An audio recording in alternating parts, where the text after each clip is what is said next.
ஹரே கிருஷ்ணா. நம்ம எல்லாருக்கும் வணக்கங்கள். நம்ம இன்னைக்கு பகவத்கீதை 18 டேஸ் கிளாஸ்ல லெவல் 1ல இருக்கோம். அதுல நம்ம பார்க்க போறது அத்தியாயம் 3 கர்ம யோகம். அதுதான் நம்ம பார்க்கிறது செயலின் யோகம் அப்படின்றத நம்ம இன்னைக்கு பார்க்க போறோம்.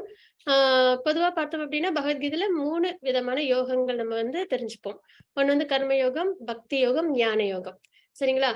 கர்ம யோகம்ன்றது செயல்கள் மூலியமா பகவானை திருப்திப்படுத்தும் முறை. அதே பக்தி யோகம்ன்றது பக்தி பண்ணி பகவானை திருப்தி பண்றது.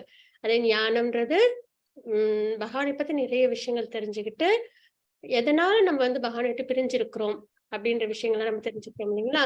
நம்ம எதனால இந்த ஜட உலகத்துல இருக்கிறோம் அந்த ஞானத்தை தெரிஞ்சுக்கிறது ஞான யோகம் அப்படின்றது. அதை தெரிஞ்சுக்கிறது மூலியமா நம்மளால என்ன பண்ண முடியும்னா, நம்மளுக்கு பிரச்சனை என்னன்றது தெரிஞ்சு நம்ம அதன் மூலியமா நம்மளால அதுல இருந்து வெளியில பகவானை திருப்தி பண்ணும் முறை. அப்ப ஞான யோகம். இந்த மாதிரி 3 விதமான யோகங்கள் நம்ம பார்ப்போம். அதுல நம்ம முதல் 6 அத்தியாயங்கள்ல கர்மயோகம் பத்தி நம்ம பார்ப்போம். அதுல இன்னைக்கு பார்க்கிறது பிரத்யேகமா கர்மயோகம். கர்மா அப்படின்றது செயல். செயல் அப்படின்றது ரொம்பவே முக்கியமான ஒரு விஷயம். நம்ம தினமும் காலையில இருந்து இரவு வரை நிறைய செயல்கள்ல ஈடுபடுறோம் இல்லைங்களா? ஒரு செயலுக்கும் ஒரு விளைவுகள் கண்டிப்பா உண்டு. அப்போ கர்மா ரொம்ப ஸ்ட்ராங் அப்படின்றத நம்ம பார்க்கிறோம். போகும்போது நம்ம எடுத்துட்டு போறது கர்மத்தை தான். நம்ம செய்யற செயல்களோட பலன்களை தான் நம்ம எடுத்துட்டு போவோம் அப்படின்றது பார்க்கிறோம். நேத்துக்கு நம்ம பார்த்தது ஆத்மா நித்தியமானது, இந்த ஜட உடல் அழியக்கூடியது. ஆனா நம்ம நிறைய வாழ்க்கையில பிரயத்தனம் பண்றது எல்லாமே இந்த அழியக்கூடிய ஜட உடல் சம்பந்தப்பட்ட விஷயத்துல தான் நம்ம நிறைய சம்பந்தப்படுவோம் இல்லைங்களா? அதை சாட்டிஸ்ஃபை பண்றதுக்காகவே நம்ம வாழ்க்கை ஃபுல்லா நம்ம என்ன பண்ணுவோம், பிரயத்தனம் பண்ணிக்கிட்டே இருப்போம். ஒரு ஆசையில 2 ஆசையில பல ஆசைகள் வந்துகிட்டே இருக்கும். ஒண்ணு கிடைச்ச உடனே இன்னொன்னு, ஒண்ணு கிடைச்ச உடனே இன்னொன்னு, கிடைக்கலையே அதுக்காக வருத்தம். இப்படி எல்லாமே பார்த்தீங்கன்னா இந்த உடல் சம்பந்த விஷயம் தான். ஆனா இந்த உடல் அழியக்கூடியது. ஆனா ஆத்மா நித்தியமானதுன்றத நம்ம நேத்திக்கு பார்த்தோம். அப்படி இருக்கும் பட்சத்துல நம்மளோட வர்றது ஆத்மாவோட வர்றது கர்மா அப்படின்றது. அப்ப நம்ம செய்யற செயல்கள்ல நம்ம ரொம்ப ஜாக்கிரதையா இருக்கணும். ஏன்னா அடுத்த பிறவியில நமக்கு நம்மளோட கர்மத்தை பொறுத்துதான் நம்மளுக்கு வேறு ஒரு பிறவி கிடைக்கும். தர்மம் செஞ்சா அதற்கேத்த பிறவி, அதர்மம் செஞ்சா அதற்கேத்த பிறவி கிடைக்கும். அப்ப நமக்கே நம்ம அதை நல்லது செய்துக்கணும் அப்படின்னு பாத்தீங்கன்னா கர்மத்தை நம்ம நல்லபடியா செய்யணும். நம்ம செய்யற ஒரு செயலும் தர்மத்தின் வழியில பகவான் உபதேசித்த முறையில இருக்கணும் அப்படின்றத நம்ம நல்லபடியா தெரிஞ்சுக்கணும். அதுல இப்ப பாத்தீங்கன்னா யோகா லேடர்லயே பாத்தீங்கன்னா கீழே இருக்கிறது கர்ம காண்டா அப்படின்னு சொல்லுவோம். சரிங்களா?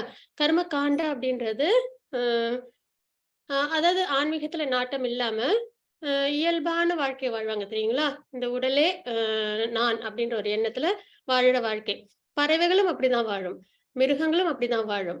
மனிதர்களும் அப்படியே வாழ்வாங்க. அதாவது இப்ப அனிமல்ஸ், பேர்ட்ஸ் அப்புறம் செடி கொடிகள் இது எதுவுமே பகவான் இருக்காங்க. பகவானுக்கு நம்ம சேவை செய்யணும் அந்த மாதிரி விஷயங்கள்லாம் யோசிக்காது இல்லைங்களா? தன்னை சாட்டிஸ்ஃபை பண்ணிக்கும். அந்த ஒரு நிலைப்பாட்டுல இருக்கிறது கர்ம காண்டா அப்படின்னு சொல்லுவோம்.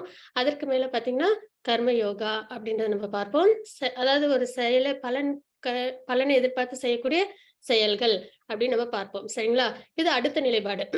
பகவான் இருக்காங்கன்றத நம்புவோம். அதற்கப்புறம் வேதங்கள்ல கொடுத்த முறை. வேதங்கள்ல பாத்தீங்கன்னா நிறைய விஷயங்கள் இருக்கும். இந்த யாகங்கள் யஜ்ஞங்கள் பண்ணா இந்த பலன்கள் உங்களுக்கு கிடைக்கும் அப்படின்ற மாதிரி விஷயங்களை வேதத்துல கொடுத்திருப்பாங்க இல்லைங்களா?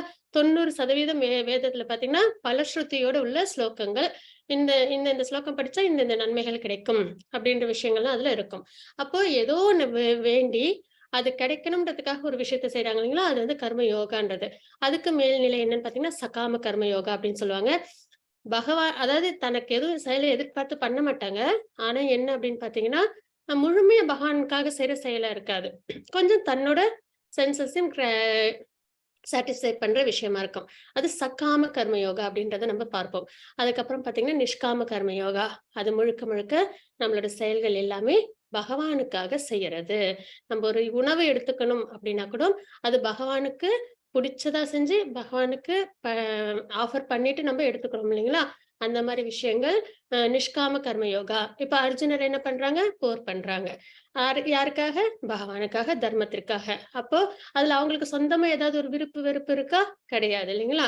நான் இவங்களெல்லாம் அழிச்சாவது நான் ஆட்சி அடையணும் அப்படின்னு நினைச்சாங்களா? ராஜ்யத்தை அடையணும்னு நினைச்சாங்களா? இல்ல. அப்ப அந்த மாதிரி பகவானுக்காக செய்யற செயல்கள் நிஷ்காம கர்ம யோகா அப்படின்றத நம்ம பார்ப்போம். அப்ப ஃபர்ஸ்ட் கீழே இருக்கிற தரம் கர்ம காண்டா. அதுல என்ன மெயினா இருக்கும் பாத்தீங்கன்னா வெறும் உடல் சம்பந்தப்பட்ட விஷயம்தான். அதாவது நல்லா சாப்பிடணும், நல்லா தூங்கணும். அப்புறம் வந்து பார்த்தீங்கன்னா, இனவிருத்தி பண்ணுவாங்க. அதுக்கப்புறம் பார்த்தீங்கன்னா, தன்ன புரொடெக்ட் பண்ணிப்பாங்க. தன்ன இந்த உலகத்துலேருந்து புரொடெக்ட் பண்ணிப்பாங்க. இந்த நிலைப்பாடு. அதுக்கு மேல உள்ளது பகவான் இருக்காங்கன்றதெல்லாம் நம்புவாங்க. ஆனா, எதையாவது ஒரு விஷயத்த எதிர்பார்த்து பண்ணுவாங்க. அப்படின்னும்போது, அந்த செயல் வந்து கர்ம யோகான்னு பார்ப்போம். அப்புறம் சகாம கர்ம யோகான்றது முழுமையா பகவானுக்காக இருக்காது. தன்னையும் சாட்டிஸ்ஃபை பண்ணிப்பாங்க. அதே மாரி பகவானுக்கான விஷயமாவும் இருக்கும்.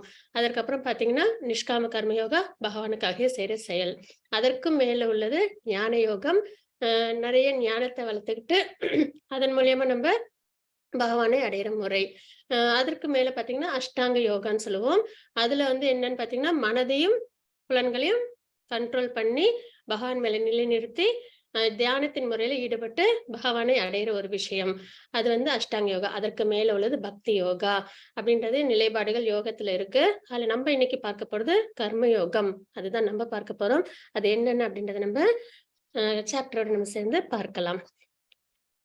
हरे कृष्ण ललिता माता जी प्रणाम। मंगलाचरण सेविचरण। हरे कृष्ण माता जी। ओम अज्ञानतिमिरान्धस्य ज्ञान ज्ञानाञ्जनशलाकया चक्षुर उन्मिलितं येन तस्मै श्रीगुरवे नमः। श्रीचैतन्यमनोभीष्टं स्थापितं येन भूतले स्वयं रूपकदा मह्यं ददाति स्वपदान्तिकं। वन्देऽहं श्रीगुरो श्रीयुतपदकमलं श्रीगुरून् वैष्णवां च श्रीरूपं साग्रजातं सहगण रघुनाथान्वितं तं सजीवं सात्वैदं सावधूतं परिजन सहितं कृष्ण चैतन्य देवं श्री राधा कृष्ण पादान् सह कणललिता श्री विशाखान्वितां च।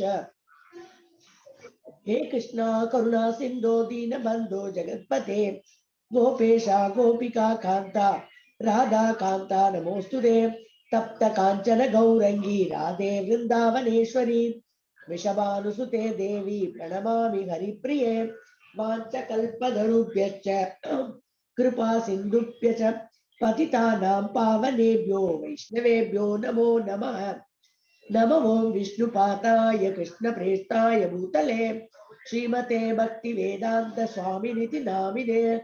नमस्ते सरस्वती देवी गौरवाणी प्रसारिणे निर्विशेष शून्यवादी पाश्चात्य देशधारिणे। जय श्री कृष्ण चैतन्य प्रभु नित्यानंद श्री अद्वैत गदाधरा श्रीवासादि गौर भक्त वृंदा। हरे कृष्ण कृष्ण कृष्ण हरे हरे हरे राम राम राम हरे हरे हरे कृष्ण कृष्ण कृष्ण हरे हरे हरे राम राम हरे हरे हरे कृष्ण कृष्ण कृष्ण हरे हरे हरे राम राम हरे हरे। ओम नमो भगवते वासुदेवाय। हरे कृष्णा माता जी। हरे कृष्ण माता जी। थैंक यू माता जी। हरे कृष्णा। हरे कृष्ण डिवोटीஸ், நம்ம இன்னைக்கு பார்க்க போறது 3வது அத்தியாயம் கர்ம யோகம். அதற்கு முன்னாடி நம்ம 2வது அத்தியாயத்துல என்ன பார்த்தோம் அப்படின்றத ஒரு தடவை சுருக்கம் பார்த்துடலாம். அதுல பாத்தீங்கன்னா இரக்கம் 5 விஷயங்கள் சொன்னாங்க இல்லைங்களா? எனக்கு போர் பண்ண விருப்பம் இல்லை அப்படின்னு அர்ஜுனர். அதுல ஃபர்ஸ்ட் இரக்கம்னு ஒரு விஷயம் இருந்தது. அதாவது எல்லாரும் போர்ல வந்து நான் வந்து இழந்துருவேனே, எல்லாருக்கும் கஷ்டம் வந்துருமே அப்படின்ற ஒரு விஷயம்.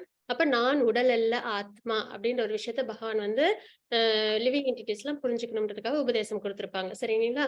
அதாவது வந்து யாரு வந்து அதாவது பீஷ்மர், துரோணர் யாரையும் அழிச்சாலும் அவங்களோட உடல் தான் அழியுமே தவிர ஆத்மா அழியாதது அப்படின்ற ஆத்ம தத்துவத்தை கொடுத்திருப்பாங்க. அதுதான் முதல் படி. நம்ம வந்து தெரிஞ்சுக்கிறது ஆன்மீகத்துல தெரிஞ்சுக்கிற முதல் படி, நான் இந்த உடல் அல்ல ஆத்மா நித்தியமானது. ஆத்மாவுக்கு சம்பந்தப்பட்ட விஷயங்களை நான் வாழ்க்கையில செய்யணும். ஏன்னா நித்தியமானது அதுதான் இல்லைங்களா? அப்ப அந்த விஷயத்த தெரிஞ்சுக்கிறது. அதுக்கப்புறம் பாத்தீங்கன்னா இன்பமின்மை. அப்போ சொர்க்கம் அதாவது இதுல வந்து போர் பண்ணவனுக்கு சொர்க்கம் கிடைக்கும், இல்லைன்னா அதுல இறந்தால் சொர்க்கம் கிடைக்கும், இருந்தால் ராஜ்யம் கிடைக்கும் அப்படின்றத சொல்லியிருப்பாங்க. அப்புறம் பாவச் செயலா இருக்குமே அப்படின்னும் போது இது வந்து தன்னோட விருப்பத்துக்காக அவங்க பண்ணல, பகவானுக்காக செய்யறாங்க. அப்ப பக்தி செயல்பாடு பாபம் இல்லை அப்படின்றத நம்ம பார்க்கிறோம். குடும்ப பாரம்பரியம் அப்படின்றது வர்ண சங்கரத்தை தடுக்க ஒரு முன்மாதிரியாக இருங்கள் அப்படின்றாங்க. இருமனம் செய்யணுமா செய்யக்கூடாது, போர் பண்ணணுமா கூடாது என்பது உறுதியுடன் ஆண்டுக்கு சேவை செய்யுங்கள். பகவானுக்காக எந்த ஒரு செயலையும் செய்யும் போது அதுல நமக்கு எந்த ஒரு மனக்குழப்பமும் தேவையில்லை அப்படின்றத நம்ம பார்க்கிறோம். இன்னைக்கு நம்ம பார்க்க அத்தியாயம் 3, அதோட சுருக்கம் என்னன்றதை பார்க்கலாம். துரத்தல் அல்லது செயல். அது வந்து ஏக்கம் அப்படின்ற ஸ்லோகத்தின் மூலியமா நம்ம பார்ப்போம். நிஷ்காம கர்ம யோகம். ஞான யோகம். இதோட வித்தியாசங்கள் பார்ப்போம். நியத்தம் குரு கர்ம அப்படின்ற ஸ்லோகத்தின் மூலியமாக கர்ம காண்டம் கர்ம யோகம். அது வந்து பிரவருத்திம் சித்தம் அப்படின்ற ஸ்லோகத்தின் மூலியமா நம்ம பார்ப்போம். எடுத்துக்காட்டாக வழிநடத்துங்கள் அப்படின்றத யத்ய தாசரதி சிரேஷ்ட அப்படின்ற ஸ்லோகத்தின் மூலியமா நம்ம பார்ப்போம். மிகப்பெரிய எதிரி யாரு அப்படின்றத நம்ம பார்ப்போம். இக வைரினம். நேத்துக்கு நம்ம பார்த்தது முக்கியமான ஒரு ஸ்லோகம் நம்ம பார்த்தோம் இல்லைங்களா? அதாவது புலன் பொருட்கள் மேல சம்பந்தப்படுறதுனால நம்மளுக்கு ஆசை வருது. அதனால நமக்கு அந்த ஆசை கிடைக்காதப்ப கோபம் வருது. அந்த கோபத்தினால் நம்ம வீழ்ச்சி அடைகிறோம். பாப செயல்ல ஈடுபடுறோம் அப்படின்றது தெரிஞ்சுக்கிட்டோம். அப்ப அந்த புலன் பொருட்கள் மேல நம்ம சர்வ ஜாக்கிரதையா இருக்கணும் அப்படின்றத நம்ம தெரிஞ்சுக்கிறோம். அதுவும் நம்மளுக்கு பாபத்தை கொடுக்கக்கூடிய விஷயம் வந்துன்னா அந்த பக்கம் நம்ம போகவே கூடாதுன்றத நம்ம தெரிஞ்சுக்கிறோம். அப்போ ஆசைப்படுறது மனிதனோட இயல்பு. புலன்களும் வந்து ஆக்டிவா தான் இருக்கும். மனமும் ஆக்டிவா தான் இருக்கும். ஆத்மாவும் நித்தியமானது. அப்போ நம்ம என்ன பண்ணணும் அப்படின்னு நம்ம தெரிஞ்சுக்கிறோம் பாத்தீங்கன்னா பக்தி. அத பண்ணும்பொழுது நமக்கு இந்த வீழ்ச்சின்றது கிடைக்காது. ஆசை பகவான் மேல நம்ம படணும். பகவானை வழிபடுறது மேல நம்ம ஆசையை வைக்கும்போது இந்த பாப செயல்கள்ல இருந்து நம்மள பாதுகாத்துக்க முடியும் அப்படின்றத நம்ம தெரிஞ்சுக்கிறோம்.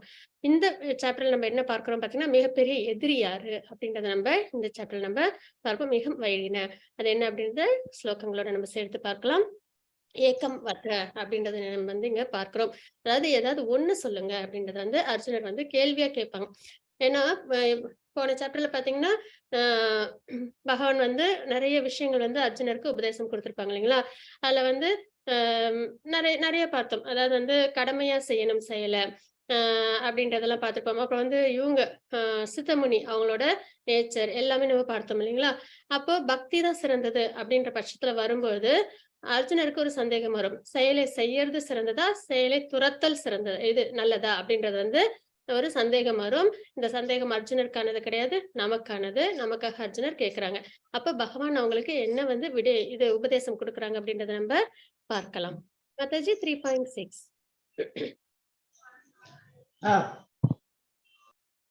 கிருஷ்ணா. ஹரே கிருஷ்ண மாதாஜி. ஓம் ஸ்ரீ பரமாத்மனே நம. அத திருத்தீயோऽध्याय कर्मयोगः. कर्मेन्द्रियाणि संयम्य य आस्ते मनसा स्मरन् इन्द्रियार्थान् विमूढात्मा மித்யாச்சாரச உச்சதே. ஹரே கிருஷ்ணா. ஹரே கிருஷ்ண மாதாஜி. இப்ப அர்ஜுனர் கேட்ட கேள்வி செயலை துரத்தல் சிறந்ததா செயல் புரியறது நல்லதா அப்படின்றத கேட்பாங்க. ஏன்னா பக்தின்னு வரும்போது சரி இந்த ஜட உலக வாழ்க்கை இந்த உடல் வந்து எல்லாமே வந்து நமக்கு வந்து கஷ்டத்தை கொடுக்குதுன்னும் போது நம்ம வந்து இதெல்லாம் நம்ம ஈடுபடணும் அப்படின்னு சொல்லிட்டு பேசாம நம்ம என்ன பண்ணிடலாம் சன்னியாசம் வாங்கிக்கலாம் இதுல இருந்து நம்ம ஒதுங்கிடலாம் அப்படின்னு நினைப்போம் இல்லைங்களா? அப்படி கிடையாது. அவங்களோட பிரிஸ்கிரைப் டியூட்டியை செய்யணும். ஒரு பிராமணர்களா இருந்தாங்கன்னா அவங்களோட டியூட்டி செய்யணும். சத்திரியர்கள்னா அவங்களோட டியூட்டியை செய்யணும். அதே மாதிரி வைஷ்யர்கள் சூத்திரர்கள் அவங்கவுங்க பிரிஸ்கிரைப் டியூட்டி அவங்கவுங்களுக்கான விதிக்கப்பட்ட கடமைகளை செய்யணும் அப்படின்றதான் வந்து ஒரு இடத்துலயும் பகவான் வந்து குறிப்பிட்டு வருவாங்க. அப்ப செயலை செய்யறதுதான் சிறந்தது. ஆனா பக்தியோட செய்யணும் அப்படின்றத நம்ம பார்க்கிறோம். அதுல என்ன இந்த ஸ்லோகத்துல என்ன இருக்கு அப்படின்றத நம்ம பார்க்கலாம். மித்யாச்சார அப்படின்னா போலி மனிதன் அப்படின்னு அர்த்தம். புலன்களின் செயல்களை கட்டுப்படுத்தி அதே சமயம் புலனின்ப பொருட்களில் மனதை அலைப்பாய விடுபவன் தன்னையே முட்டாளாக்கி கொள்கின்றான். அவன் போலி மனிதன் என்று அழைக்கப்படுகின்றான். மித்யாச்சார அப்படின்னா போலி மனிதன். என்னன்னா இவங்களோட நேச்சர் எப்படி இருக்கும் அப்படின்னு பாத்தீங்கன்னா புலன்களின் செயல்களை கட்டுப்படுத்தி சென்சஸ் எல்லாம் நல்லா கண்ட்ரோல் பண்ணிடுவாங்க. ஆனா அதே சமயம் புலனின்ப பொருட்களில் அந்த ஆசைகள் இருக்கும் இல்லைங்களா? புலனின்ப பொருட்கள் ஆசை வரும் அப்படின்றத நம்ம நேத்திக ஸ்லோகத்திலையும் பார்த்தோம் இல்லைங்களா? அப்போ புலனின்ப பொருட்கள் மீது ஆசை இருந்துகிட்டே இருக்கும். ஆனா புலன்களை மட்டும் அவங்க கண்ட்ரோல் பண்ணிருப்பாங்க. மனத்தை அலைப்பாய விடுபவன் மனத்தை கண்ட்ரோல் பண்ணாம இருக்கும் பொழுது அவங்க எப்படிப்பட்டவங்களா இருக்காங்க? தன்னையே முட்டாளாக்கி கொள்கின்றான். அவன் போலி மனிதன் என்று அழைக்கப்படுகின்றான் அப்படின்றத நம்ம இந்த ஸ்லோகத்துல நம்ம தெரிஞ்சுக்கிறோம். Mataji I think 3.7. Yes, இந்திரியாணி மனசா நியம்யாரபதே அர்ஜுன கர்மேந்திரியை கர்மயோகம் அசக்த சவிசிஷ்யதே. ஹரே கிருஷ்ணா. ஹரே கிருஷ்ணா மாதாஜி. மறுபுறம் ஒரு நேர்மையான நபர் செயலில் உள்ள செயலில் உள்ள புலன்களை மனத்தால் கட்டுப்படுத்த முயன்று பற்றுதல் இல்லாமல் கர்மயோகத்தை கிருஷ்ண உணர்வில் தொடங்கினால் அவர் மிகவும் உயர்ந்தவர் அப்படின்றத இந்த ஸ்லோகத்துல நம்ம பார்க்கிறோம். இன்னொரு நிலைப்பாடு என்ன? ஃபர்ஸ்ட் பார்த்தது போலி மனிதன் எப்படி இருப்பாங்க அப்படின்றத நம்ம பார்த்தோம் இல்லைங்களா? இந்த இதுல என்ன சொல்லியிருக்காங்கன்னு பார்த்தோம்னா, ஒரு நேர்மையான நபர் செயலில் உள்ள புலன்களை மனத்தால் கட்டுப்படுத்த முயன்று, சரிங்களா? புலன்களை கட்டுப்படுத்தாம மனத்தை கட்டுப்படுத்துவாங்க அவங்க. பற்றுதல் இல்லாமல் கர்ம யோகத்தை கிருஷ்ண உணர்வில் பகவானுக்கு சம்பந்தப்பட்ட விஷயங்கள்ல அவங்க தன்னை ஈடுபடுத்திப்பாங்க. அவர் மிகவும் உயர்ந்தவர் அப்படின்றத நம்ம இங்க பார்க்கிறோம். இதுக்கு ஒரு பிக்சர் நம்ம பார்க்கிறோம் இல்லைங்களா? இது என்ன அப்படின்னு பார்த்தோம்னா, பூரி ஜெகநாதர் இருக்காங்க இல்லைங்களா? ஒரிசாவுல. அவங்களுக்கு ரத யாத்திரை நடந்துட்டே இருக்கும். ஒரு வருடமும் ரொம்பவே பிரம்மாண்டமா நடக்கும். அப்படி இருக்கும் பட்சத்துல அங்க வந்து பூரி கிங் இருப்பாங்க அவங்க. அவங்க என்ன பண்ணுவாங்க அப்படின்னு பார்த்தீங்கன்னா, அந்த அரசர் வந்து ஒரு தடவையும் ரத்தம் வந்து கிளம்புறதுக்கு முன்னாடி அரசர் அவங்க வந்து என்ன பண்ணணும்னா, அவங்க வந்து வீதிய ச செ கொஞ்சம் பெருக்கி விடணும். அதற்கப்புறம் தான் ரத்தம் வந்து கிளம்பும். இது வந்து ஒரு முறையா அங்க ஃபாலோ பண்ணிட்டு இருக்காங்க. அப்டின்னா, இதுல நம்ம என்ன தெரிஞ்சுக்கிறோம்? கிரகஸ்தர்களா இருந்துகிட்டே, ஆனா பகவானுக்கு பக்தி சேவையில ஈடுபடுறது தான் சிறந்தது அப்டின்றத நம்ம பார்க்கிறோம். இவங்க ஒரு சத்திரியன். அதே சமயத்துல இவங்க என்ன பண்ணாங்க? கிரகஸ்தரும் கூட. ஆனாலும் அவங்க என்ன பண்றாங்க? பகவானுக்கு பக்தி சேவையில ஈடுபடுறாங்க இல்லைங்களா? இதுதான் சிறந்த ஒரு விஷயம் அப்டின்றத நம்ம இந்த ஸ்லோகத்துல நம்ம பார்க்கிறோம். ஒரு நேர்மையான நபர் செயலில் உள்ள புலன்களை மனத்தால் கட்டுப்படுத்த முயன்று பற்றுதல் இல்லாமல் கர்மயோகத்தை கிருஷ்ண உணர்வில் தொடங்கினால் அவர் மிகவும் உயர்ந்தவர் அப்படின்றத நம்ம இந்த ஸ்லோகத்துல நம்ம பார்க்கிறோம். மத்தஜி 3.10 3.11 11. Okay. यज्ञार्थात् कर्मणोऽन्यत्र लोकोऽयं कर्म बन्धनः तदर्थं कर्म कौन्तेय मुक्तसङ्गसमाचर देवान् भावयतानेन ते देवा भावयन्तु वः परस्परं भावयन्त श्रेयः परमवाप्यत. हरे कृष्णा. இன்னைக்கு நம்ம பார்த்துட்டு இருக்கிறது கர்மயோகம். நம்மளோட செயல்கள் எப்படி இருக்கணும் அப்படின்றத நம்ம பார்த்துட்டு இருக்கோம். சரிங்களா? அப்ப நம்ம இந்த ஸ்லோகத்துல என்ன பகவான் கொடுத்திருக்காங்கன்றத பார்க்கலாம். விஷ்ணுவிற்கு அர்ப்பணிக்கப்படும் செயல்கள் நிறைவேற்றப்படலாம். பகவானுக்கு அர்ப்பணிக்கக்கூடிய செயல்கள் நம்ம வாழ்க்கையில செய்யணும் அப்படின்றத நம்ம இங்க தெரிஞ்சுக்கிறோம். மற்ற செயல்கள் இந்த பௌதீக உலகத்தோடு பந்தப்படுத்துபவை. பகவான் சம்பந்தம் இல்லாத செய்யற ஒரு செயல்கள் என்ன பண்ணும்? அதை நம்ம எந்த உலகத்தோட பந்தப்படுத்தும். அதனால என்ன ஆகும் நமக்கு?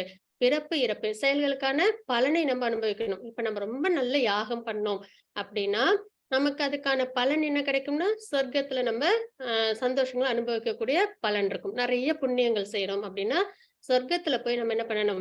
புண்ணியங்களை அனுபவிக்கணும். இந்த பூலோகத்திலும் சந்தோஷங்களை அனுபவிக்கணும். அதே வந்து அதர்மத்துல ஈடுபடுறோம் அப்படின்ற பட்சத்துல நரகத்துல போய் தண்டனை அனுபவிக்கணும். தண்டனை முடிந்ததுக்கு அப்புறம் மறுபடியும் இந்த பூலோகத்துல வந்து தாழ்ந்த பிறவில பிறப்போம். இதுதான் பந்தப்படுத்துபவை அப்படின்ற ஒரு விஷயம். அப்ப பிறப்பு, இறப்பு அப்படின்ற சுழற்சியில நம்ம ஈடுபட்டுக்கிட்டே இருப்போம். அப்ப எப்படி இதுல இருந்து வெளியில வர்றது அப்படின்னு பார்த்தோம்னா, விஷ்ணுவிற்கு அர்ப்பணிக்கப்படும் செயல்கள் நிறைவேற்றப்படலாம். மற்ற செயல்கள் இந்த பௌதீக உலகத்தோடு பந்தப்படுத்துபவை. எனவே குந்தியின் மகனே, உனக்கு விதிக்கப்பட்ட கடமைகளை அவரது திருப்திக்காக செய். இவ்விதமாக நீ எப்பொழுதும் பந்தத்திலிருந்து விடுபட்டு வாழ்வாய் அப்படின்றத நம்ம இந்த ஸ்லோகத்துல பார்க்கிறோம். யாகங்களால் மகிழ்ச்சி அடையும் தேவர்கள் உங்களையும் மகிழ்விப்பர். மனிதர்களுக்கும் தேவர்களுக்கும் இடையேயான இத்தகு ஒத்துழைப்பினால் அனைவரும் உயர்ந்த நலமுடன் வாழலாம் அப்படின்றத இந்த ஸ்லோகத்துல நம்ம பார்க்கிறோம். இப்ப பார்த்தீங்கன்னா நம்ம இங்க இருக்கோம். நமக்கு உணவு தேவை இல்லைங்களா? உணவுக்கு என்ன தேவை? நிலம் வேணும், நீர் வேணும், காற்று, சூரிய ஒளி எல்லாமே தேவைப்படுது இல்லைங்களா? அப்ப அதெல்லாம் நம்மளுக்கு யார் மூலியமா கிடைக்குது? தேவர்கள் மூலியமா கிடைக்குது. தேவர்களுக்கு நம்ம திரும்பி என்ன பண்ணணும்? யாகங்கள். இப்ப மழை வரல அப்படின்னா மழைக்கு வேண்டி நம்ம யாகம் பண்றோம் இல்லைங்களா? அதே மாதிரி ஒரு தேவைகளுக்குன்னு வேதத்துல ஒரு விஷயங்கள் அங்கங்கள் உண்டு. அப்ப அதை நம்ம செய்யும்போது தேவர்கள் நம்ம திருப்தி பண்றோம். அதே மாதிரி தேவர்கள் நமக்கு தேவையான விஷயங்களை கொடுத்து நம்மளையும் அவங்க திருப்தி பண்றாங்க இல்லைங்களா? அதனால என்ன நடக்குது? இயல்பான ஒரு நிலைப்பாடு இருக்கு அப்படின்னு நம்ம இங்க தெரிஞ்சுக்கிறோம். யாகங்களால் மகிழ்ச்சி அடையும் தேவர்கள் உங்களையும் மகிழ்விப்பர்.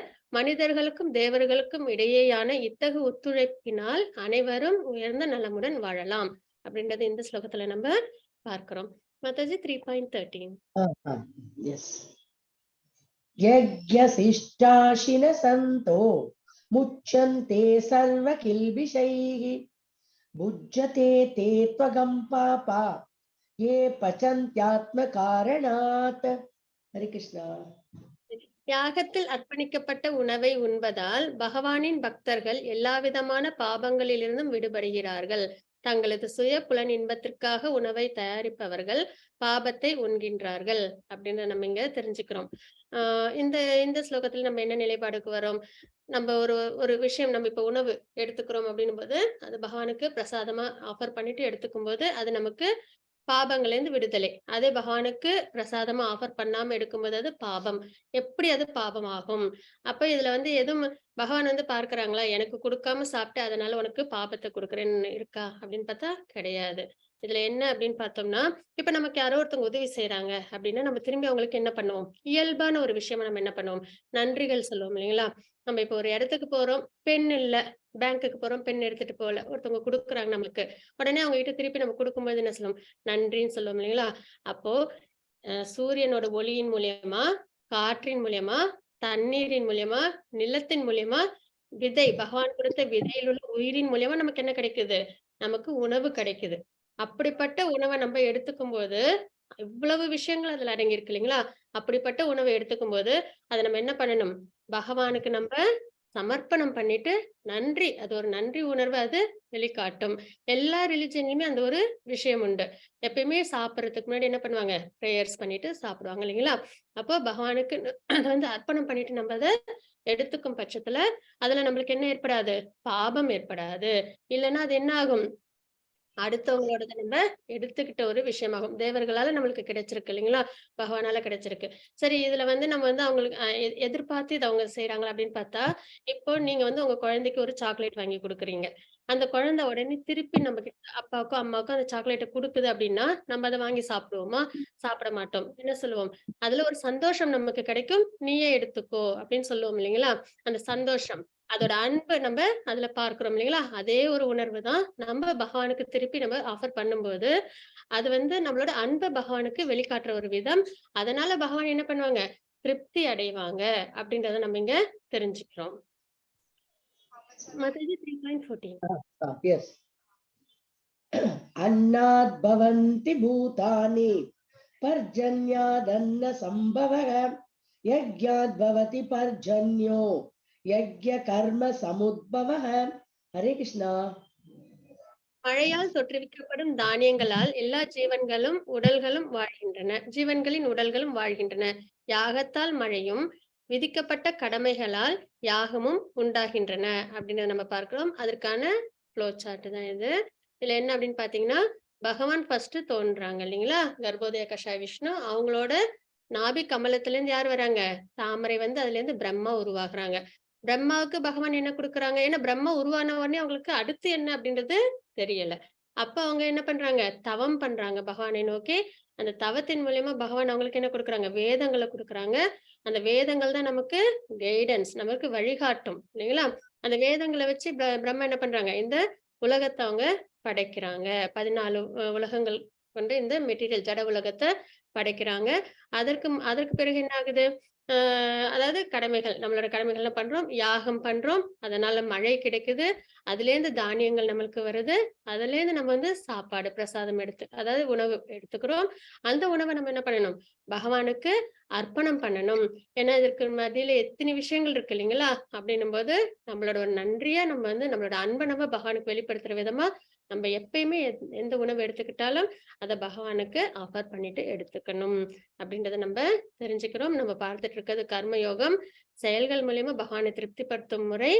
அதுல நம்ம ஃபர்ஸ்ட் நம்ம இப்ப தெரிஞ்சுக்கிறது, நம்ம என்ன உணவு எடுத்துக்கிட்டாலும் அத பகவானுக்கு ஆஃபர் பண்ணணும். வெஜிடேரியன் ஃபுட்டா இருக்கணும். அதற்கு அர்த்தம் இங்க என்ன பார்க்கிறோம் அப்படின்னு பார்த்தீங்கன்னா, ஆம் நம்ப ஹரிநாமத்த உச்சரிக்கணும். இப்போ ஒரு 4 யுகங்கள் இருக்கு இல்லைங்களா? சத்யுகம், திரேதாயுகம், துவாபர யுகம், கலியுகம். இப்படி 4 யுகங்கள் இருக்கு. ஒரு ஒரு யுகத்திலும் பார்த்தீங்கன்னா, ஒரு ஒரு பிரிஸ்கிரைப் டியூட்டி உண்டு. அந்தந்த யுகத்துக்குன்னு ஒரு ஒரு அ பகவானை வழிபடுற முறை அப்படின்னு ஒண்ணு உண்டு. சத்தியுகத்துல என்ன இருக்குன்னு பார்த்தீங்கன்னா, யாகங்கள் பண்ணணும். சாரி தவம் பண்ணணும். ஏன்னா, அப்போ 1 வருட ஆண்டு காலம் நம்மளோட லைஃப் ஸ்பேனா இருக்கும். நம்மளோட வாழ்நாள் காலம் வந்து 1,00,000 ஆண்டுகள். இப்ப நமக்கு 100 அப்படின்னு இருக்கு இல்லைங்களா? கலிகாலத்துல 100. அதே துவாபர யுகத்துல 1000, அதே வந்து திரேதா யுகத்துல 10,000, சத்தியுகத்துல 1,00,000.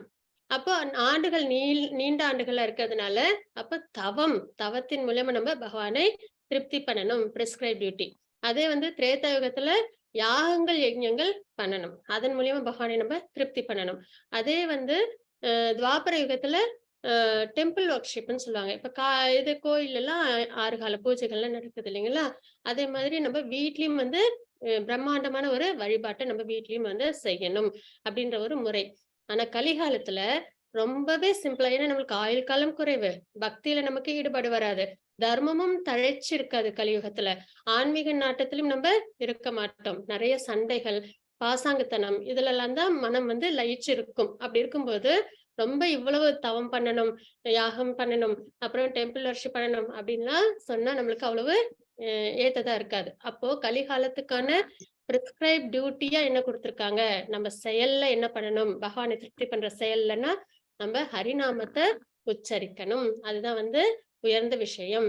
இவ்வளவும் தவம் பண்ணா என்ன பலன் கிடைக்குமோ, யாகம் பண்ணா, டெம்பிள் வொர்ஷிப் பண்ணா என்ன பலன் கிடைக்குமோ, அது நம்ம சொல்ற ஹரிநாமத்த சொல்றதுனாலயே நமக்கு கலிகாலத்துல கிடைக்கும் அப்படின்றது தான் இங்க தாத்பரியம். அப்படி இருக்கும் பட்சத்துல சைத்தன்ய மகாபிரபு அவதாரம் பண்ணாங்க கலிகாலத்துல. பகவானோட அவதாரம்னு பாத்தீங்கன்னா, தசாவதாரம் எல்லாருக்கும் தெரியும் இல்லைங்களா? ஆனா பகவான் வந்து ஆஹ் ஹிடன் அவதாரம் சொல்லுவோம். வெளியில ப்ராம்ப்டா தெரியாது. பாகவதத்துல நம்ம பார்த்தோம்னா நிறைய தெரியும். பிருத்து மகாராஜா எடுத்திருப்பாங்க. ஏன்னா வியாசர் கூட வந்து பகவானோட ஒரு அவதாரம். ஆனா அதுல சக்தி ஆவேஷ அவதாரம் அப்படின்ற முறையில வரும். ஒரு லிவிங் என்டிட்டியை செலக்ட் பண்ணி அந்த லிவிங் என்டிட்டிக்கு ஒரு சக்தியை கொடுப்பாங்க பகவான். அப்போ அந்த சக்தியின் மூலியமா அந்த காரியத்தை அவங்க நிறைவேற்றுவாங்க. அப்படின்னும் போது இப்போ வந்து சைத்தன்ய மகாபிரபு என்ன பண்ணாங்க? பகவான் வந்து கலிகாலத்துல அவதாரம் எடுத்தாங்க. பகவானே சைத்தன்ய மகாபிரபு அவதாரம் எடுத்தாங்க அப்படின்றத பார்க்கிறோம். எதற்காக அப்படின்னு பார்த்தோம்னா, கலிகாலத்துல நாம சங்கீர்த்தனத்தை உலகத்துக்கு கொடுக்கணும். ஏன்னா ரொம்ப ஆச்சாரியம் அனுஷ்டானத்தோட நம்ம வந்து மந்திரங்களை உச்சரிக்கணும்னு சொன்னா அவ்வளவு சிறந்த முறையில நம்மளால ஈடுபட முடியாது இல்லைங்களா? அப்படின்ற பட்சத்துல எல்லாரும் பகவானோட ஹரிநாமத்தை மட்டும் சொன்னால் போதும் அப்படின்ற ஒரு விஷயமா எடுத்துக்கிட்டு ஹரே கிருஷ்ண மகாமந்திரத்தை இந்த உலகத்துக்கு கொடுத்தாங்க அப்படின்றத நம்ம பார்க்கிறோம். அப்ப சைத்தன்ய மகாபிரபுவோட யார் யாரெல்லாம் வந்தாங்கன்னு பாத்தீங்கன்னா, நித்யானந்த பிரபு, அதான் பலராமரோட அவதாரம். அதற்கப்புறம் பாத்தீங்கன்னா அத்வைதாச்சாரியர், அவங்க சிவபெருமானோட அவதாரம். கதாதரர் அவங்க வந்து ராதாராணியோட அவதாரம். ஸ்ரீவாஸ் அப்படின்றவங்க நாரதரோட அவதாரம். சரிங்களா? இந்த மாதிரி அசோசியேஷன். இப்போ நான் ராமர் அவதாரம் எடுக்கும்போதும் லக்ஷ்மணன் கூட வந்தாங்க. பரதன், சத்ருகனன், அவங்களும் சங்கு சக்கரம். லக்ஷ்மணன் வந்து ஆதிசேஷன் அப்படின்ற எல்லாரும் கூட வந்தாங்க இல்லைங்களா? நம்ம கிருஷ்ண அவதாரத்திலும் எல்லாரும் கூட வந்தாங்க. அதே மாதிரி சைத்தன்ய மகாபிரபுவா அவங்க அவதாரம் எடுத்தப்பையும் எல்லாரும் கூட வந்தாங்க. அதான் பஞ்ச தத்துவா நம்ம வந்து சொல்லுவோம். ஜெய் ஸ்ரீ கிருஷ்ண சைத்தன்ய பிரபு நித்யானந்த ஸ்ரீ அத்வைத கதாதர ஸ்ரீவாசாதி கௌர பக்த விருந்த. சைத்தன்ய மகாபிரபு தான் ஹரே கிருஷ்ண மகாமந்திரத்தை கொடுத்திருக்காங்க இல்லைங்களா? அவங்களோட அசோசியேட்ஸ். அப்போ நம்ம ஹரே கிருஷ்ணா மகாமந்திரத்தை சொல்றதுக்கு முன்னாடி இவங்களுக்கு நன்றிகளை சொல்லிட்டு நம்ம பண்ற மந்திரம் ஹரே கிருஷ்ண மகாமந்திரம் ஜபம் வந்து சிறந்த முறையில பகவானை திருப்தி பண்ணும் அப்படின்ற ஒரு வேண்டுதல் அவங்க கிட்ட வச்சுக்கிற ஒரு முறையா நம்ம இந்த பஞ்சதத்துவ மந்திரத்தை உச்சரிச்சுட்டு அதுக்கப்புறம் என்ன சொல்லணும்? ஹரே கிருஷ்ணா கிருஷ்ண கிருஷ்ண ஹரே ஹரே, ஹரே ராம ராம ராம ஹரே ஹரே அப்படின்ற மகாமந்திரத்தை நம்ம உச்சரிக்கணும். கலிகாலத்தோட தர்மம் ஹரிநாமத்தை சொல்றது, மகாமந்திரத்தை உச்சரிக்கிறது சிறந்தது. நம்ம பார்த்துட்டு இருக்கிறது கர்மயோகம். இதற்கு முன்னாடி பார்த்தது நம்ம எடுக்கும் உணவு பகவானுக்கு ஆஃபர் பண்ணிட்டு எடுக்கணும் அப்படின்ற ஒரு விஷயத்த நம்ம பார்த்தோம். இப்ப நம்ம பார்த்துட்டு இருக்கிறது ஹரிநாமத்தை உச்சரிக்கணும். கலியுக தர்மம் அப்படின்னும் போது ஹரிநாமத்தை உச்சரிக்கணும். அதற்கான விஷயங்களை நம்ம பார்த்துட்டு இருக்கோம். நிறைய விஷயம் நம்ம பேசுறோம் இல்லைங்களா? ஒரு நாளைக்கு பாத்தீங்கன்னா நிறைய விஷயம் பேசுறோம். ஆனா அதெல்லாம் தேவையில்லாத விஷயங்கள். ஏன்னா அதனால சில சமயம் பிரச்சனைகளும் வரும், நம்மளோட மன நிம்மதியும் போயிடும். அதெல்லாம் குறைச்சுக்கிட்டு நம்ம என்ன பண்ணணும்? ஆத்மா நித்தியமானது, அதற்கு சம்பந்தப்பட்டமான விஷயம் செய்யணும் அப்படின்ற பட்சத்துல கர்மயோகத்துல நம்ம செய்யற கர்மத்துல ஒண்ணு என்ன இருக்கணும்? இந்த ஜபம் இருக்கணும். நித்தியபடி தினமும் வந்து 108 தடவை குறைஞ்சபட்சம் சொல்லணும். சரிங்களா? அதே மாதிரி நிறைய ஒரு மாலையில 108 தடவை ஹரே கிருஷ்ண மகாமந்திரம் சொல்லுவோம். அதே வந்து எத்தனை வேணாலும் நம்ம சொல்லலாம். हरे कृष्ण माताजी 21 3.21 यद्यदाचरति श्रेष्ठ तत्तदेवेतरो जनः स यत् प्रमाणं कुरुते लोकस्तदनुवर्तते. हरे कृष्णा. பெரிய மனிதன் எத்தகைய செயல்களை செய்கின்றானோ அதையே பொதுமக்களும் பின்பற்றுகின்றனர். தன் செயல்களால் எந்த தரத்தை அவன் ஓமை அமைத்து காட்டுகின்றானோ அதையே உலகம் முழுவதும் பின்பற்றுகிறது அப்படின்றத நம்ம இங்க தெரிஞ்சுக்கிறோம். சரிங்களா? அதாவது ஆஹ் இப்போ நான் அர்ஜுனன் என்ன சொன்னாங்க? நான் போர் பண்ண மாட்டேன் அப்படின்னு சொன்னாங்க இல்லைங்களா? எனக்கு போர் பண்ணணுமா கூடாதான்னு தெரியல அப்படின்னு சொன்னாங்க. அப்போ பின்னாடி வரவங்க எல்லாம் என்ன பண்ணுவாங்க? ஒரு சத்திரியன், அதுவும் திறமையானவங்க, ரொம்ப உத்தமமானவங்க. அவங்க என்ன பண்றாங்க? எனக்கு போர் பண்ண விருப்பம் படல அப்படின்னு சொல்லும்போது, அவங்களுக்கு பின்னாடி வரவங்களும் என்ன பண்ணுவாங்க? அர்ஜுனனே போர் பண்ணல, நான் ஏன் பண்ணணும்? அப்படின்னு சொல்லி அவங்களும் என்ன பண்ணிடுவாங்க? விலகிடுவாங்க இல்லைங்களா? அப்போ அந்த மாதிரி ஒரு நிலைப்பாடு குடுக்கக்கூடாது. ஒரு பெரிய மனிதன் எத்தகைய செயல்களை செய்கின்றானோ, அதையே பொதுமக்களும் பின்பற்றுகின்றனர். தன் செயல்களால் எந்த தரத்தை அவன் ஓமை அமைத்து காட்டுகின்றானோ அதையே உலகம் முழுவதும் பின்பற்றுகிறது. இப்ப பகவான் தான் இந்த உலகத்தெல்லாம் படைக்கிறாங்க. பகவான் தான் எல்லாத்துக்கும் சுப்ரீம் கண்ட்ரோலர், ப்ரொப்ரைட்டர், மெயின்டெனர் எல்லாம் நம்ம வந்து தெரிஞ்சுக்க போறோம் இல்லைங்களா? பகவத்கீதையில, பக்தி யோகத்துல அதெல்லாம் நம்ம தெரிஞ்சுப்போம். அப்படிப்பட்ட பகவானுக்கு இந்த ஜட உலகத்துல ஏதாவது தேவை இருக்குமா அப்படின்னு பார்த்தா கிடையாது இல்லைங்களா? அவங்க கிட்ட தான் எல்லா ஆப்புலன்சஸும் இருக்கு அப்படின்றத நம்ம நேத்திக்கும் பார்த்தோம். பகவான் அப்படின்னும் போதுமே எல்லாமே அவங்களோட அதாவது அந்த 6 விஷயங்களும் வந்து பகவான் கிட்டயே நிலைச்சிருக்கும் போது அவங்களுக்கு இந்த ஜட உலகத்துல வந்து எதுவும் ஒண்ணு அடையணும் இருக்கான்னா இல்ல. அப்படி இருக்கும்போதும் அவங்க என்ன பண்றாங்க? அவங்க வந்து அர்ஜுனருக்கு தேரோட்டுறாங்க. சுதாமா கிட்ட ரொம்பவே அன்பை காட்டுறாங்க இல்லைங்களா? அதே மாதிரி நிறைய பிரகலாத் மகாராஜ அவங்க அவங்க வந்து ரொம்பவே அரவணைப்போட வந்து எடுத்துக்கிறாங்க. இந்த மாதிரி நிறைய பக்தர்களுக்கு அவங்க என்ன பண்றாங்க? காருண்யத்தோட இருக்கிறாங்க. நிறைய லீலைகள் எடுக்கிறாங்க, அவதாரம்லாம் எடுக்கிறாங்க. எதற்காக? முன்மாதிரியா இருக்கணும். நட்பின் இலக்கணமா சுதாமாவும் கிருஷ்ணரையும் நம்ம சொல்றோம். அதே மாதிரி அர்ஜுனருக்கும் பகவான் என்னது? நட்பின் இலக்கணமா நம்ம பார்க்கிறோம் இல்லைங்களா? அப்போ ஒரு நல்ல ஒரு மரியாதை புருஷோத்தமரை நம்ம பார்க்கணும்னா ராம அவதாரத்துல இருந்து நம்ம தெரிஞ்சுக்கலாம். அப்போ பகவான் எதற்காக வந்து அவதாரம் எடுக்கிறாங்க? நம்ம எல்லாருக்கும் வாழ்க்கை எப்படி வாழணும்ன்றத சொல்லி காட்டுறதுக்காக. தன் செயல்களால் எந்த தரத்தை அவன் உவமையாக அமைத்து காட்டுகின்றானோ அதையே உலகம் முழுவதும் பின்பற்றுகிறது அப்படின்னு நம்ம இங்க தெரிஞ்சுக்கிறோம். பகவத்கீதை படிச்சதுக்கு அப்புறம் நம்மளும் என்ன பண்ணணும்? சிறந்த முறையில நம்ம வாழ்க்கை நம்ம வாழணும். அதை பார்த்து எல்லாரும் அதே வழியை பின்பற்றணும். ஹரே கிருஷ்ண மாதாஜி. 3.30 3.38. 36, 38. Yes, மாதாஜி. Okay. अर्जुन उवाच अत केन प्रयुक्तोऽयं पापं चरति पूरुषः अनिच्छन्नपि वाष्णेय बलादिव नियोजितः धूमेनाव्रियते वह्निर्यथादर्शिमलेन च यतोल्बेनावृतो गर्भस्तथा तेनेदमावृतम्. हरे कृष्णा. தேங்க்யூ மாதாஜி. 3.36ல என்ன இருக்கு அப்படின்னு பார்க்கலாம். அர்ஜுனர் கூறினார், விஷ்ணு குலத்தவரே, விருப்பம் இல்லாவிட்டாலும் பலவந்தமாக ஈடுபடுத்தப்படுவது போல ஒருவன் பாப காரியங்களை செய்ய எதனால் தூண்டப்படுகின்றான்? நமக்காக கேட்ட கொஸ்டின். சரிங்களா? விருப்பம் இல்ல இருந்தாலும் பலவந்தமா பாப செயல்கள்ல ஒரு மனிதன் எதனால ஈடுபடுறான் அப்படின்றத அர்ஜுனர் கேட்கிறாங்க. அதற்கு பகவான் என்ன விளக்கம் கொடுக்குறாங்கன்றத நம்ம பார்க்கலாம். எவ்வாறு நெருப்பு புகையாலும் கண்ணாடி தூசியாலும் கருப்பையாலும் மறைக்கப்பட்டுள்ளதோ அவ்வாறு காமத்தின் பல்வேறு நிலைகளில் உயிர்வாழிகளும் மறைக்கப்பட்டுள்ளன அப்படின்றத நம்ம இங்க தெரிஞ்சுக்கிறோம். அப்போ எது வந்து விரோதி? காமம், ஆசை, நம்ம வச்சிருக்கிற ஆசை. அது எந்தெந்த நிலையில இருக்குன்னா, நெருப்பின் மேல உள்ள புகை மாதிரி. அது வந்து என்ன ஆகும்? நெருப்பு மேல புகை இருக்கு அப்படின்னா அதை நம்ம ஈஸியா நம்ம வந்து விளக்கிடலாம் இல்லைங்களா? அது ரொம்ப பிரயத்தனப்பட வேணாம், ஈஸியா அது போயிடும். அப்போ அது மாதிரி நிலைப்பாடு. இன்னொன்னு வந்து கண்ணாடி மேல உள்ள தூசு. கண்ணாடி மேல தூசு இருந்துன்னா அதை நம்ம என்ன பண்ணணும்? கொஞ்சம் அதுக்கு பிரயத்தனப்படணும் இல்லைங்களா? கொஞ்சம் பொருட்களை யூஸ் பண்ணி அதை நம்ம கிளீன் பண்ணணும். அப்ப அது சுத்தமாயிடும், அந்த அழுக்கு போயிடும். அதே மாதிரி இன்னொன்னு வந்து கருப்பையாலும், ஒரு கருவை சுத்தி கருப்பை, அது ரொம்பவே ஸ்ட்ராங்கா இருக்கும் இல்லைங்களா? அந்த அளவுக்கு அவங்களோட ஆசை வந்து ரொம்பவே ஸ்ட்ராங்கா இருக்கும். அதாவது அதர்மம் தெரிஞ்சாலும் எப்படியாவது அதை அடைஞ்சிடணும், அவ்வளவுதான். அதர்மம் பண்ணியாவது தன்னோட ஆசையை அனுபவிக்கணும் அப்படின்ற ஒரு எண்ணம் இருக்கு இல்லைங்களா? அதுதான் 3வது நிலை. அப்போ எதனால வந்து மனிதன் வந்து பாபத்தில் ஈடுபடுறாங்கன்னும் போது காமம் அதுதான் காரணம்.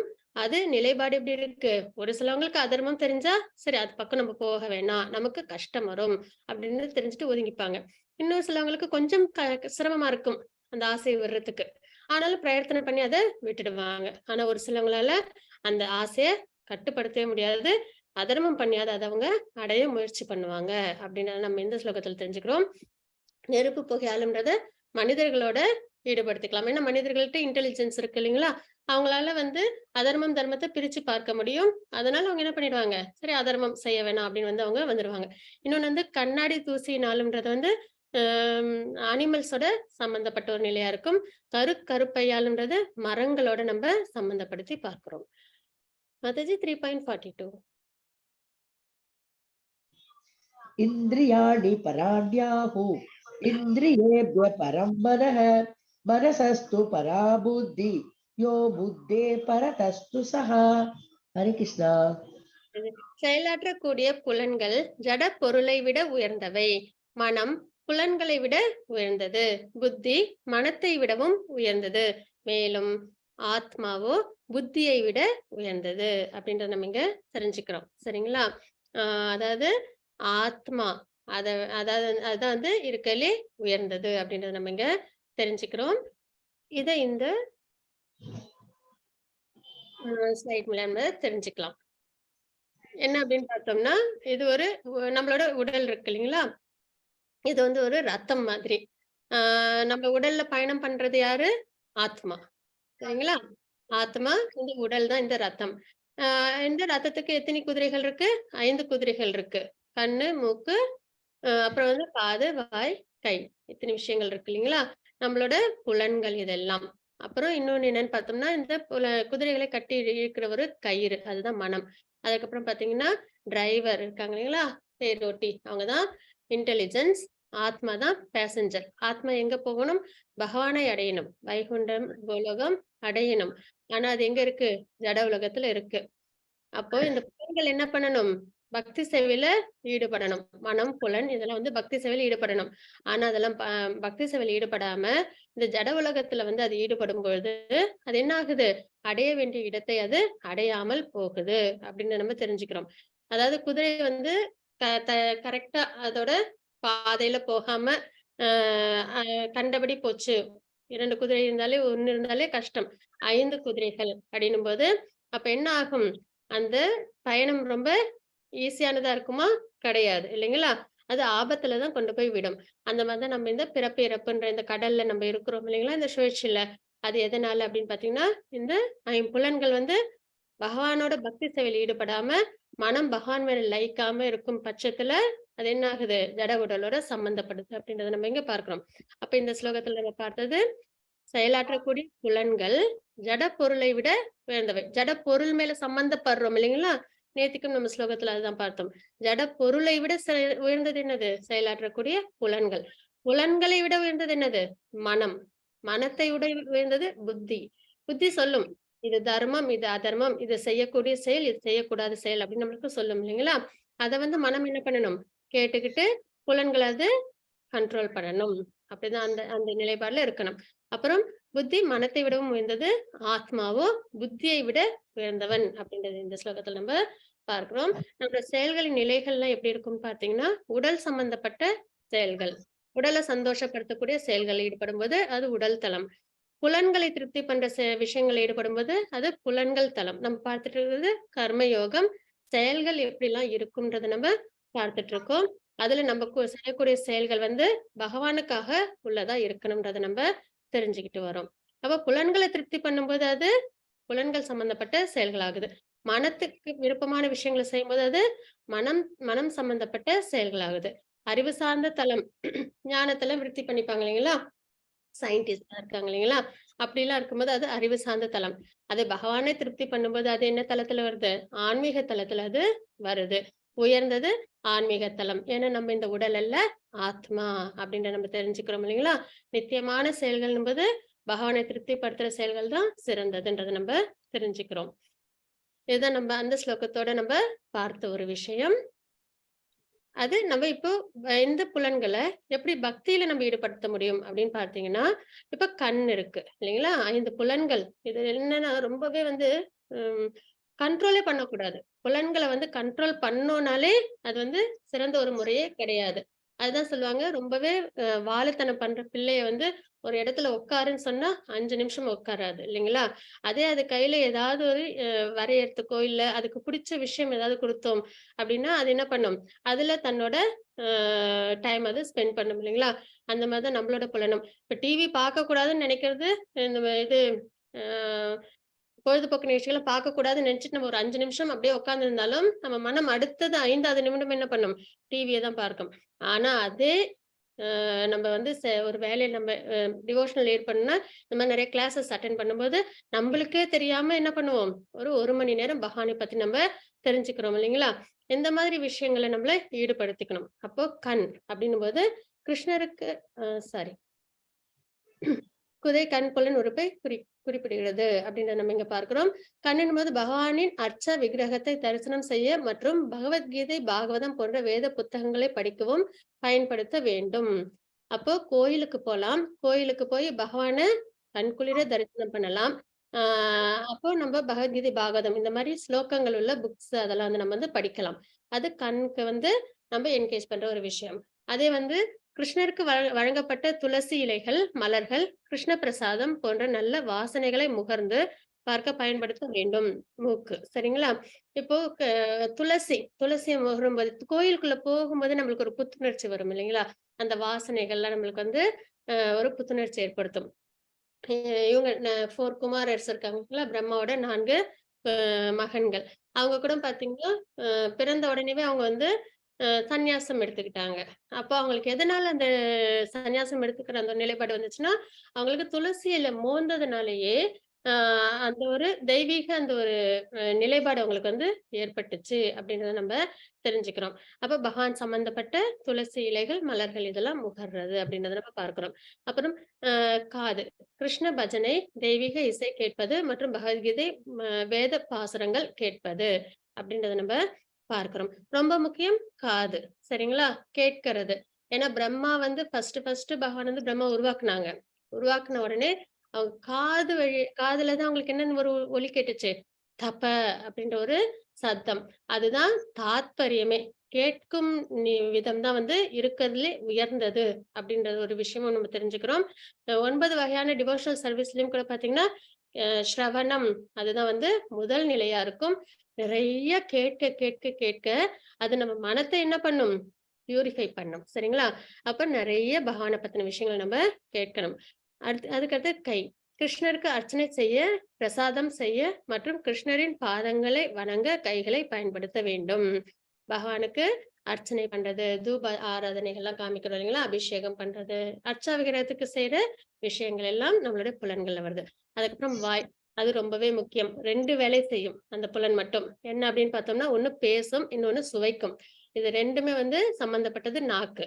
அப்ப அதுக்கு வந்து நம்ம எப்படி வந்து வேலை குடுக்கலாம்? பகவானுக்கு சம்பந்தப்பட்ட வேலைய எப்படி குடுக்கலாம் அப்படின்னு பார்த்தோம்னா, ஒண்ணு வந்து பகவானுக்கு ஆஃபர் பண்ண பிரசாதமா எடுத்துக்கணும் அப்படின்ற ஒரு விஷயம். இன்னொன்னு பகவானை பத்தி பேசுறதிலேயே என்கேஜ் பண்ணணும். ஹரிநாம சங்கீர்த்தனத்தையே உச்சரிக்கணும். அப்படின்ற ஒரு விஷயத்த நம்ம அதுக்கு குடுத்தோம் அப்படின்னா, கண்டிப்பா என்ன ஆகும்? அதுவும் பகவான் சம்பந்தப்பட்ட விஷயத்துல என்கேஜ் ஆகும். அப்ப இந்த 5 புலன்களையும் நம்ம பகவான் மேல நிலைநிறுத்தும் பொழுது, மனத்தையும் பகவான் மேல நிலைநிறுத்தும்போது, நம்ம என்ன பண்ண முடியும்? பகவானை அடைய முடியும் அப்படின்றத நம்ப தெரிஞ்சுக்கிறோம். அப்போ இன்னைக்கு நம்ம பார்த்தது அத்தியாயம் 3ல துறத்தல் அல்லது செயல். செயல் தான் சிறந்தது அப்படின்றத பகவான் சொல்லியிருப்பாங்க. நிஷ்காம கர்ம யோகம் ஞான யோகத்தை விட சிறந்தது. அப்புறம் கர்ம காண்டம், கர்ம யோகம் பத்தி நம்ம பார்த்திருப்போம். எடுத்துக்காட்டாக வழிநடத்துங்கள் அப்படின்றதையும் நம்ம பார்த்தோம். மிகப்பெரிய எதிரி என்ன அப்படின்னு பார்த்தோம்னா, நம்மளுடைய ஆசை அப்படின்றத நம்ம தெரிஞ்சுக்கிட்டோம். இதுதான் நம்ம அத்தியாயம் 3ல செயல்கள் பத்தி நம்ம பார்த்தோம். ஒரு விதத்திலும் நம்ம செயல்கள் மூலியமா பகவானை திருப்தி பண்ணணும் அப்படின்றத நம்ம தெரிஞ்சுக்கிட்டோம். பஞ்ச ஹரே கிருஷ்ண லலிதா மாதாஜி. ஆ, ஸ்லோகம் எஸ். சொல்லு. படிக்கிறேன் நான். ஓம் தத்சதிதி श्रीमद्भगवद्गीतासु उपनिषत्सु ब्रह्मविद्यायां योगशास्त्रे श्रीकृष्णार्जुनसंवादे कर्मयोगो नाम तृतीयोऽध्यायः। सर्वं कृष्णार्पणमस्तु। हरे कृष्ण माता जी, हरे हरे कृष्ण। कृष्ण माताजी, thank you so much. Hare Krishna devotees. वाञ्छाकल्पतरुभ्यश्च कृपासिन्धुभ्यैव च पतितानां पावनेभ्यो वैष्णवेभ्यो नमो नमः। अनंत कोटि वैष्णववृन्द की जय। श्रील प्रभुपाद की जय। हरे कृष्ण।